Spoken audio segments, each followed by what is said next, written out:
hurt again. People abuse themselves with food because they don't know they deserve better. People abuse themselves because they've been abused.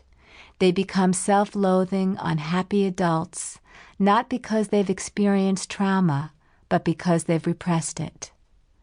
But curing compulsive behavior is not enough.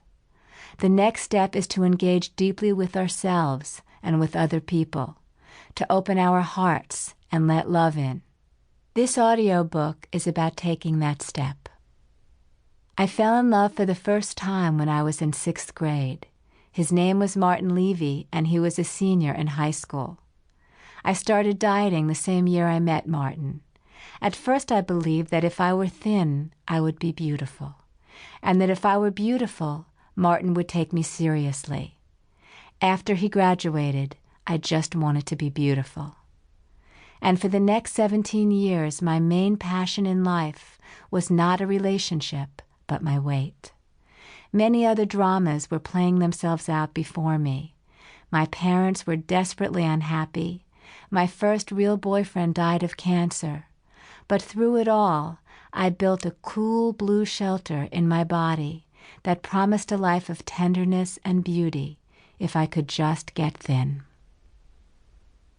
13 years ago, I stopped dieting and lost 40 pounds. I wrote a book about it. I talked on television about it. I wrote another book about it. I waited for tenderness and beauty to sift through my cool blue shelter. And then I realized that beneath my longing to be thin was the belief that being thin would mean being in love. Suddenly I wanted a partner as much as I had wanted to be thin. In many ways, I was still the 15-year-old, whispering in a darkened room to my friend Jill about falling in love and the passion that accompanies it. "I think it must be the most wonderful feeling in the world," Jill said.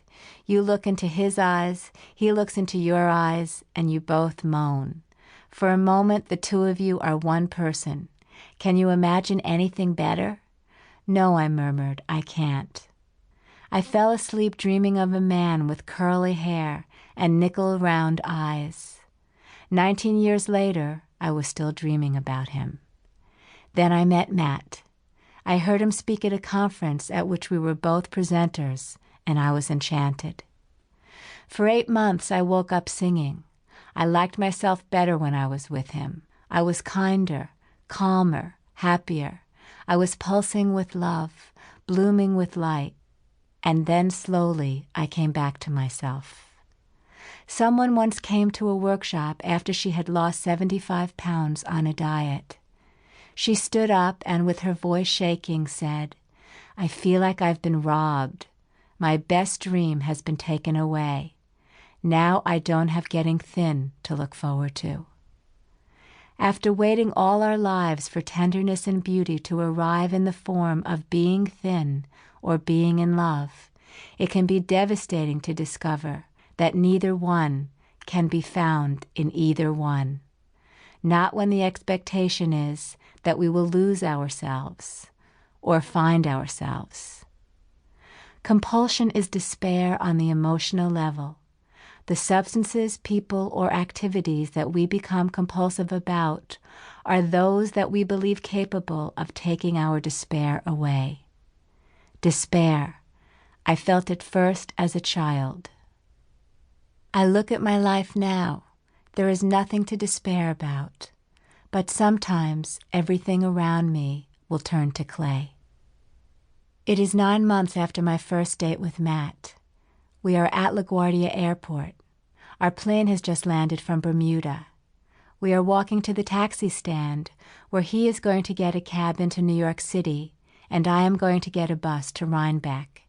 I am dreading the separation because it strikes a familiar terror in me. I don't want him to leave. "If you leave, I will have nothing left." I was 3 years old. She was getting ready to walk out the door. I started to scream, "If you leave me, Mama, nothing will be left of me." Matt and I have arrived at the taxi stand, and he turns to say goodbye, bends his face to mine to kiss me. The panic is trapped in my throat, a blackbird thrashing.